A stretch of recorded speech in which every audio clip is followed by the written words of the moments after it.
What is it?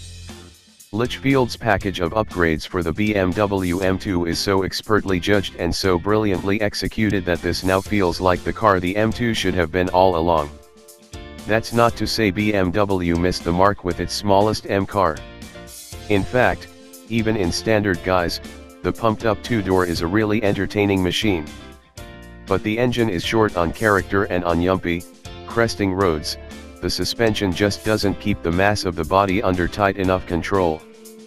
Fling an M2 along a moorland road at speed, and on more than one occasion you'll feel the rear end go light over an undulation as it continues to rise skywards, making you worry for an instant that it might drag you off the road entirely. It's heart-stopping stuff. Litchfield is the Gloucestershire tuning company that's perhaps best known for its Nissan GT-R upgrades. Nowadays, though, the company modifies everything from Porsches and Ferraris to Audis and, of course, BMW MS. Litchfield's M2 upgrade package includes an ECU remap and bigger intercooler to lift power from 370 to 420 bhp, a titanium Akrapovic catback exhaust system and adjustable AST suspension. The kit also includes a set of 10mm spacers that help to fill the wheel arches and make the most of the modest drop in ride height. Running a little lower to the ground and with its wheels squeezed out slightly, the M2 looks better than ever. What's it like? The AST suspension is road biased rather than being set up for the track. This certainly isn't an ultra-stiff, very uncompromising chassis. The dampers are adjustable for bump and rebound, so owners will be able to tweak the ride and handling to their own tastes and tighten things up for circuit use.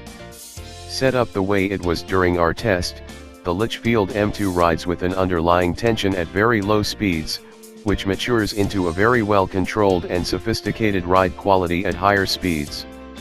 Given the short wheel travel, the relatively stiff springs, this is a high-performance car, after all, and the rubber band tire sidewalls, the car dealt with an uneven and bumpy road surface quite brilliantly.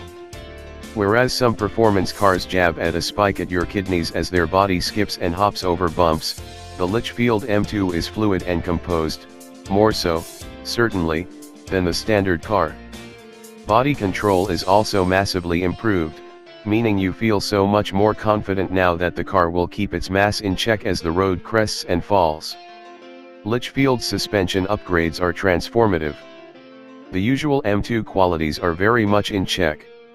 The front end is enormously grippy, with very little inherent understeer, and the car feels light and agile. It's a huge amount of fun to thread along a winding road. Even in damp and very cold conditions, the rear tires find good traction. Despite the uplift in power and torque, the M2 actually puts its power down to a wet road very effectively, even in second gear.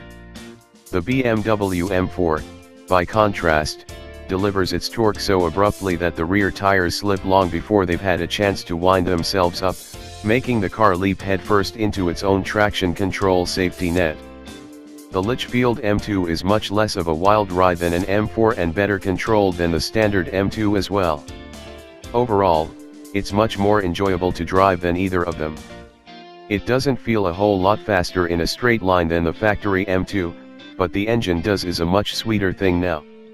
It opens up from 2000 RPM and pulls with such linearity right the way to the limiter, and with such free revving energy throughout the rev range, that you would hardly believe it was turbocharged.